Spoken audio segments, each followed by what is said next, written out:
Tender হওয়া থেকে শুরু করে যন্ত্রপাতি কেনাকাটায় যে দুর্নীতি, এটা স্বাস্থ্য খাতে তো আলাদাভাবে দেখার কিছু নাই।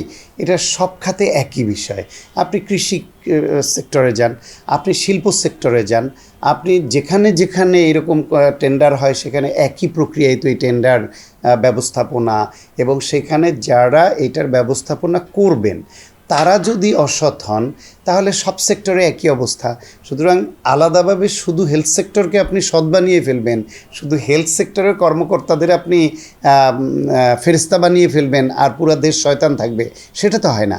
সুতরাং সামগ্রিকভাবে এই সরকারের যতগুলো গুরুত্বপূর্ণ অঙ্গীকার ছিল নির্বাচনের আগে, তাদের যে অঙ্গীকার ছিল তার মধ্যে অন্যতম প্রধান অঙ্গীকার ছিল দুর্নীতি দমন, সুশাসন এবং রাষ্ট্রের নাগরিককে বাংলাদেশ মানে বাংলাদেশ ফার্স্ট, বা এই দেশের স্বার্থ রক্ষা করে আগে সব সিদ্ধান্ত নিতে হবে।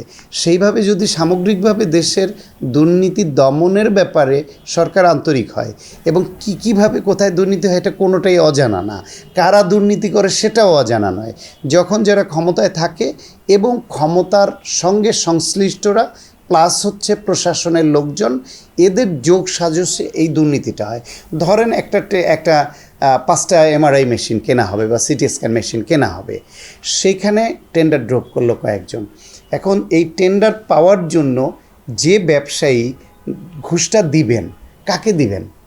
নিশ্চয়ই যারা দায়িত্বে আছেন তাদের মধ্যে কাউকে না কেউ না কেউ এটা নেন, বা একাধিক গোষ্ঠী গ্রুপ এটা নেন।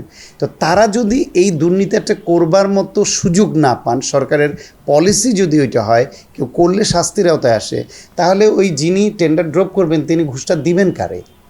আর ঘুষটা যখন তার দিতে হয়, দুর্নীতির আশ্রয় নিতে হয়, তখন তাকে ওই এমআরআই মেশিনের দামটাও ওই হারে বেশি দেখাতে হবে এবং ডাবল ট্রিপল বা আরও বেশি দাম ধরে সেখানে সই করবে একজন কর্তৃপক্ষের একজন, যাদের সই লাগে, যারা এটা তদন্ত তদারকি করবার করা, তারা সবাই একটা চক্র হয়ে যায়, একটা সিন্ডিকেট হয়ে যায়।